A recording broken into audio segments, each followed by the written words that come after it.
सवाल जवाब lecture. Home page article S. इमाम ज़ैनुल आबिदीन अलैहिस्सलाम की शहादत। मुहर्रम महीने की 12 तारीख इमाम ज़ैनुल आबिदीन अलैहिस्सलाम का शहादत दिवस है। उनका उपनाम सज्जाद है। करबला की हृदय विदारक घटना के बाद इमाम सज्जाद को सन 61 हिजरी में इमाम हुसैन का उत्तराधिकारी निर्धारित किया गया। सन 94 हिजरी कमरी को तत्कालीन उम्मी शासक हिशाम बिन अब्दुल मलिक के उकसावे पर उन्हें जहर देकर शहीद कर दिया गया। इमाम ज़ैनुल आबिदीन का उपनाम सज्जाद इसलिए पड़ा क्योंकि वे बहुत ज़्यादा उपासना और लंबे लंबे सजदे किया करते थे। हालांकि कुछ लोगों का मानना है कि इमाम सज्जाद अलैहिस्सलाम अधिकतर समय ईश्वर की उपासना में लीन रहा करते थे और राजनैतिक एवं सामाजिक गतिविधियों से दूर रहते थे, जबकि इमाम सज्जाद अलैहिस्सलाम ने वही मार्ग अपनाया जिस पर इमाम हुसैन अलैहिस्सलाम चलते थे। उन्होंने ईश्वरीय संदेश को लोगों तक पहुंचाने में अथक प्रयास किए। 35 वर्षों तक संघर्षपूर्ण जीवन व्यतीत करने के बाद एक कथनानुसार आज ही के दिन अर्थात 12 मुहर्रम को इमाम ज़ैनुल आबिदीन अलैहिस्सलाम शहीद हो गए। सन 61 हिजरी को जो इमाम हुसैन का जो कारवा करबला में था उसमें इमाम सज्जाद भी थे। करबला पहुंचने से कुछ ही समय पूर्व इमाम ज़ैनुल आबिदीन अलैहिस्सलाम बीमार हो गए और करबला की हृदय विदारक घटना घटने के कुछ दिन बाद तक वे बीमार रहे। बाद में उन्हें करबला के बंदियों के साथ शाम ले जाया गया। इमाम सज्जाद के काल में इस्लामी समाज की परिस्थितियां इतनी जटिल हो चुकी थी कि उन्हें इस्लामी इतिहास की जटिलतम परिस्थितियां कहा जाता है। हालांकि इससे पहले से ही इस्लामी शासन किसी सीमा तक तानाशाही में परिवर्तित हो चुका था। उनके काल में स्थिति ऐसी हो गई थी कि उम्मी शासक इस्लामी मान्यताओं का निरादर सार्वजनिक रूप से करने लगे थे। वे लोग खुलकर इस्लामी नियमों को कुचल रहे थे और किसी में भी उनके विरुद्ध कुछ कहने का साहस नहीं था। करबला की दुखद घटना के घटने के बाद लोगों की समझ में ये बात आ गई थी कि उम्मी शासक विशेषकर मुआविया का पुत्र यजीद अपनी सत्ता को बचाने के लिए सब कुछ कर सकता है, क्योंकि उसने पैगंबरे इस्लाम के नवासे इमाम हुसैन जैसे महान व्यक्ति को भी नहीं छोड़ा। उस काल की एक अन्य समस्या ये थी कि इस्लामी जगत वैचारिक पतन की ओर उन्मुख हो चुका था। लोगों के भीतर धार्मिक शिक्षाओं के प्रति लगाव कम होता जा रहा था, साथ ही आध्यात्मिक बातों की ओर झुकाव में भी कमी आती जा रही थी। इस्लाम के बारे में लोगों की आस्था कमजोर पड़ती दिखाई दे रही थी और वे केवल इस्लाम की विदित बातों को ही अपना रहे थे। इस प्रकार इमाम सज्जाद के काल में इस्लामी समाज तेजी से पतन की ओर उन्मुख हो चुका था। आयशा बिन्ते तलहा नामक एक गायिका के तवाफ की घटना इसी बात की पुष्टि करती है, जो अपने काल के संबोधकों को आकर्षित करने में दक्ष थी। बताया जाता है कि एक बार यह महिला काबे का तवाफ कर रही थी, उसी समय अजान का समय हो गया। उस समय आयशा बिन्ते तलहा ने तत्कालीन मक्का के शासक हारिस बिन खालिद मखजूमी को संदेश भिजवाया कि अजान न कही जाए ताकि मेरा तवाफ समाप्त हो जाए। इस गायिका की मांग को मानते हुए मक्के के तत्कालीन शासक ने वैसा ही किया, अर्थात अजान रुकवा दी। लोगों ने उससे कहा कि क्या तुम किसी एक व्यक्ति के तवाफ के लिए लोगों की नमाज में विलंब करवाओगे।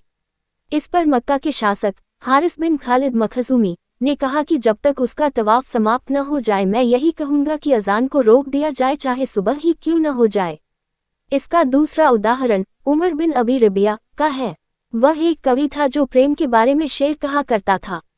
हज के अवसर पर जब लोग ईश्वर की उपासना में व्यस्त होते थे तो वह छिपकर बैठ जाता और हज में आने वाली महिलाओं की सुंदरता के बारे में शेर कहा करता था।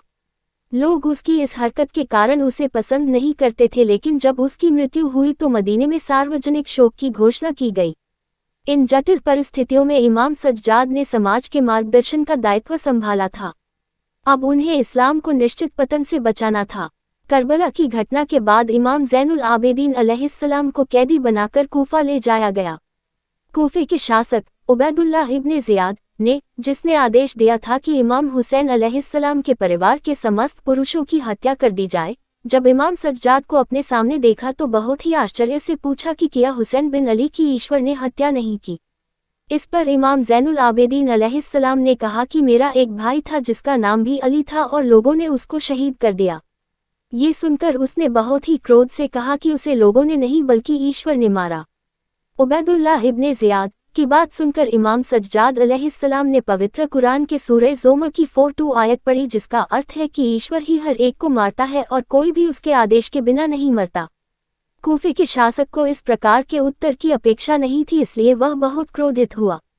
उबैदुल्लाह इब्ने ज़ियाद ने आदेश दिया कि इमाम सज्जाद का सिर धड़ से अलग कर दिया जाए।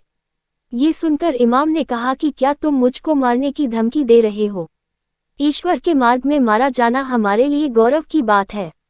हम मौत से नहीं डरते। इमाम सज्जाद के इस प्रकार से उत्तर से उबैदुल्लाह इब्ने ज़ियाद अपनी बात से पीछे हट गया और उसने इमाम हुसैन के कारवां को शाम भेजने का आदेश दिया जहां पर यजीद रहता था। शाम पहुंचने के बाद जब यजीद के दरबार में यजीद के एक चाटुकार वक्ता ने यजीद सहित उम्मी शासकों की प्रशंसा और इमाम सज्जाद की आलोचना करनी आरंभ की तो इस पर इमाम चुप नहीं बैठे। उन्होंने यजीद के चाटुकार वक्ता को संबोधित करते हुए कहा कि तू लोगों को प्रसन्न करने के लिए ईश्वर की अप्रसन्नता मोल ले रहा है। इस प्रकार तू नरक में अपना ठिकाना बना रहा है।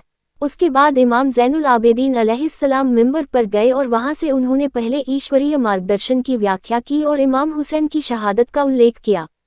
इसके बाद उन्होंने यजीद की उपस्थिति में इमाम हुसैन अलैहिस्सलाम की शहादत में उम्मी शासक की भूमिका और स्वयं यजीद की करतूतों को उजागर किया। इमाम ज़ैनुल आबिदीन अलैहिस्सलाम के जीवनकाल का अधिकांश समय अब्दुल मलिक बिन मरवान नामक शासक के शासनकाल में गुजरा। उसने 21 वर्षों तक शासन किया। अब्दुल मलिक बिन मरवान बहुत ही क्रूर और निर्दयी शासक था। वह अधर्मी था। एक बार अब्दुल मलिक बिन मरवान ने कहा था कि यदि कोई मुझसे ईश्वरीय भय या तकवे के बारे में बात करेगा तो मैं उसी स्थान पर उसकी हत्या कर दूंगा। अब्दुल मलिक बिन मरवान ने ही अपने काल के एक दरिंदे एवं हत्यारे हज्जाज बिन यूसुफ सिकफी को, जो पैगंबर इस्लाम के पवित्र परिजनों का खुला हुआ शत्रु था, इमाम और उनके परिजनों को सताने और परेशान करने के लिए नियुक्त कर रखा था। इन जटिल और विषम परिस्थितियों में इमाम सज्जाद ने तार्किक ढंग से इस्लाम को पुनर्जीवित करने का बीड़ा उठाया था। वे शुद्ध इस्लाम को लोगों तक पहुंचाने के लिए अपनी बातों को उपदेश के रूप में प्रस्तुत किया करते थे। ये वह शैली थी जिससे तत्कालीन अत्याचारी शासन अधिक संवेदनशील नहीं होता था। अपनी इस शैली के माध्यम से इमाम सज्जाद अलैहिस्सलाम अच्छी बातों को न केवल आम लोगों तक बल्कि हज्जाज बिन यूसुफ सिकफी जैसे अत्याचारियों तक पहुंचाते थे। उदाहरण स्वरूप जब हज्जाज बिन यूसुफ सिकफी ने पवित्र काबे पर आक्रमण किया तो इमाम ज़ैनुल आबिदीन से उससे कहा था कि तूने इब्राहिम और इस्माइल की धरोहर का इस प्रकार से अनादर किया कि मानो वह तेरी संपत्ति है। इमाम सज्जाद के इस वाक्य का प्रभाव निर्दयी हज्जाज बिन यूसुफ सिकफी पर इतना अधिक हुआ कि उसने उसी समय आदेश दिया कि आक्रमण में उनके हाथ जो कुछ लगा है उसे वे यहाँ पर वापस लौटाएं। इमाम सज्जाद अलैहिस्सलाम अपनी बहुत सी बातों को उपदेशों के अतिरिक्त दुआ या प्रार्थना के माध्यम से भी बयान करते थे। उनकी दुआओं के संकलन को सहीफ़े सज्जादिया के नाम से जाना जाता है। करबला की घटना को जीवित रखने और उसे विश्ववासियों तक पहुंचाने में इमाम ज़ैनुल आबिदीन अलैहिस्सलाम की महत्वपूर्ण भूमिका है। करबला की अमर घटना को सार्वजनिक करने में इमाम सज्जाद अग्रणी रहे हैं। एक बार एक व्यक्ति ने इमाम से पूछा कि आप बहुत रोते हैं, क्या आपके दुख का अंत नहीं है?